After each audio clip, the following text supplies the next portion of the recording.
3, 2, 1. What is up, guys? Robert Flagg here with Fly Fitness LLC with my lovely and beautiful wife, Renee Flagg. Hitting you back up the year 2020 with Gym Time 101, episode number 2. Yeah, we're talking about consistency this episode. We want to talk about how you can master consistency in the fitness industry.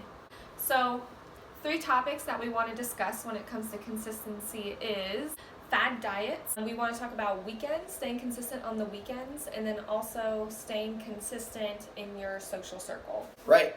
So, what is consistency? So, we listened to an awesome podcast by Rob Dial, and this one was titled How to Change Your Brain. So, essentially what it is there's things called neurons within your brain. So, when you do something over and over and over again, these neurons create a pathway, and there's something called the myelin sheath which protects the pathway.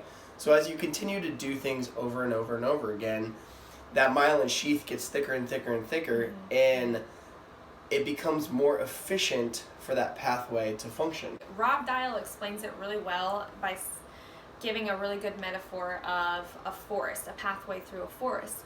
When you see a pathway in a forest, it looks like it's been walked on many times. You have to trudge through some grass and through some thick brush in order to create a pathway, and you have to go through that really difficult process, but you have to do it over and over and over again to create an accessible pathway through the woods. Experts say it usually takes 60 days. So before we used to say like 30 days, but really 60 days is kind of the common number now. And that is for bad and good habits. So basically what we want to try to do is we want to build healthy habits within that 60 days and build ways to get out of those bad habits within those 60 days. So our first topic that we want to talk about is fad diets. There are a lot of fad diets out there. There's Atkins, did I say that wrong again? Atkins. Atkins. There's Atkins, Weight Watchers. Keto, intermittent fasting. We want to make it really clear that we're not bashing these diets. We have seen them work for people numerous times. What we want to emphasize is that in order for these diets to be long-term, you have to have consistency. Sometimes diets will require you to only do 30 days of commitment. What we want to encourage is that you do 60 instead. It's not a one-size-fits-all sort of deal either. So if keto's worked for you in the past and you want to continue to do that, then stick with that. That's fine. So you have to pick your own sort of path that works for you and your lifestyle, right, but stick with it. That's what we're really trying to push. So the next thing is weekends. So weekends are obviously a pretty difficult time for all of us. Tough for us. Yeah, that's really hard for us because we have our date nights. We have, functions that we go to, family events, church events. First off, you need to know that it's almost impossible to be consistent from weekdays to weekends. It's unrealistic to have those expectations of yourself on the weekends that you do during the week. Right. Plan a meal that you're going to make on Saturday or on Sunday that fits with your diet. So just like your weekdays are your really good days where you're staying consistent and all that sort of stuff, make the weekends part of that too. Make it almost like a focal point. So if on the weekends that you struggle, have one of those days on the weekends be a cardio day or a lifting day. Yeah. Include that into your mix. We all have lives to live and we all want to live them. Make it obtainable for you on the weekends. So for instance, if your macro plan is saying, you're eating 2,000 calories a day, okay, and you're going to screw up on the weekends, you want to still be in control of that. So maybe you go up to 2,500. Be kind to yourself. Be realistic. If you know that you can't stick with that exact calorie goal or stick with your keto, at least do 2 out of 3 meals. Let's get to topic number 3, social eating. Social eating, what we mean by that is when you're out with friends, when you're with family.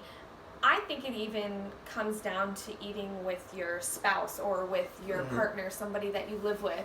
I would say it's more of that social pressure. You don't want to be rude, right? Like we said, we're all on our own journey, so you have to figure out ways that work for you to combat those sort of situations. So if it's with your significant other, talk to them, maybe get them on board, or even if they don't want to get on board, you be consistent, and they'll probably see your results, Yeah. and they'll want to do it too, and then it's easier for both of you guys in the long run.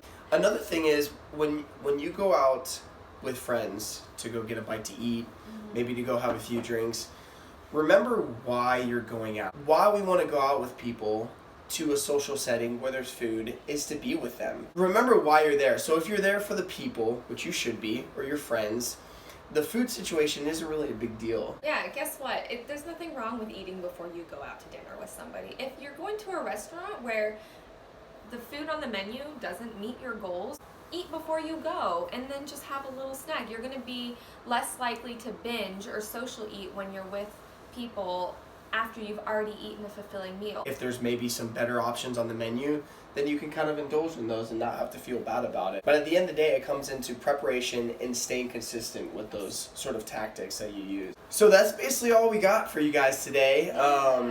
We are looking so forward to continue to do this. This is January's episode number 2. We'd love to get feedback from you guys and hear what maybe we should be talking about in the future, what you're interested in. We thank you for joining us, and we look forward to another video coming soon in February. Yep. Yay. So as always, thank you again for tuning in, and have a blessed day. Take care of your business. Take care of your business.